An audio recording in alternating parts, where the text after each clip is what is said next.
Hello everyone, welcome to the presentation in the series of in-office or in-house aligners. Today we are going to talk about aligner biomechanics related with spacing and crowding cases, the first part of a three-series aligner biomechanics presentation. So the first thing I would like to tell you is aligners are fixed orthodontics. Okay, it is basically moving tooth, right? So how does it differ? We would try to see what is the difference between the fixed orthodontics and the aligner orthodontics when it comes to biomechanics related to the spacing and crowding cases. Now, it is tough to have the exact single category cases. So some of the cases might overlap in the due course of presentations. So I'll inform as and when that happens. Before we further start today's presentation, the following presentation is intended for specialist orthodontists and the team interested in incorporating aligner manufacturing in their office. Basic knowledge of orthodontics is expected before you go further ahead with the presentation. The presenter and his team are just showcasing the manufacturing steps working in their office, which may or may not work for you. You are advised to adopt the method in your workflow at your own risk and judgment. The presentation is not advised for non-orthodontic audience and presenter takes no responsibility nor could be held responsible for any consequences arising from it. Please check with your local authorities for clearance and certificates required to incorporate in-office manufacturing in your region, state or country respectively. Okay, so how is aligner orthodontics different from fixed orthodontics? First thing, aligners can only push. Okay, there are no fixed spots on your tooth surface like braces or brackets which can pull your tooth. So all the movements you imagine or you plan are supposed to be in push force, right?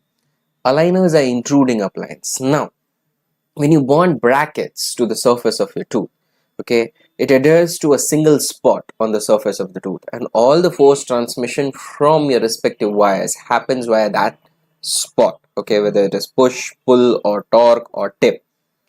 But aligners, they cover the whole surface of your tooth, okay, occlusal, buccal, palatal, if it is rotated, some amount of mesial, distal, it covers a larger property or the surface area of your tooth.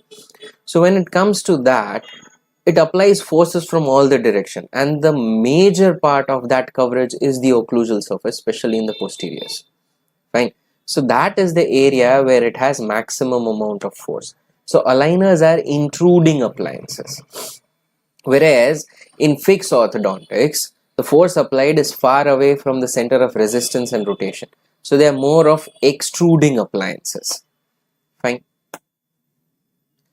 So there are certain advantages which people talk about is like there are fewer office visits or they're invisible and everything. But for me, the major thing that I observe is every coin has two sides. Now there can be fewer orthodontic office visits, but if you are not planned your case perfectly, okay, things can go south and there might be iatrogenic effects, like you would not want intrusion and the tooth will end up intruding because it didn't track well. Now why does that happen? See, when a tooth is not tracking well, it's not going to fit properly in your aligner, right? So the only place it has maximum contact is in the occlusal direction.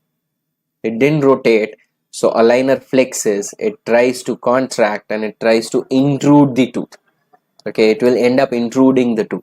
So an extrusion with aligners is difficult because it's an intrusive appliance.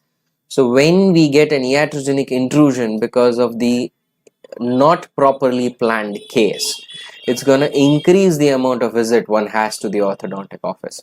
So aligners or fixed orthodontics does not work. We have to work, right? So we need to plan our case properly, then only fewer orthodontic office visits stays as an advantage, otherwise the visits will increase. Fine.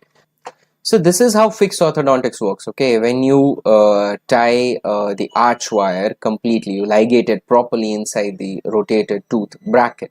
Okay, there is a push force and there is a pull force, and that is how it derotates. Now, when you plan a case in aligner orthodontics and you fabricate an aligner, see, this is how you want to align the tooth, and this is the original position.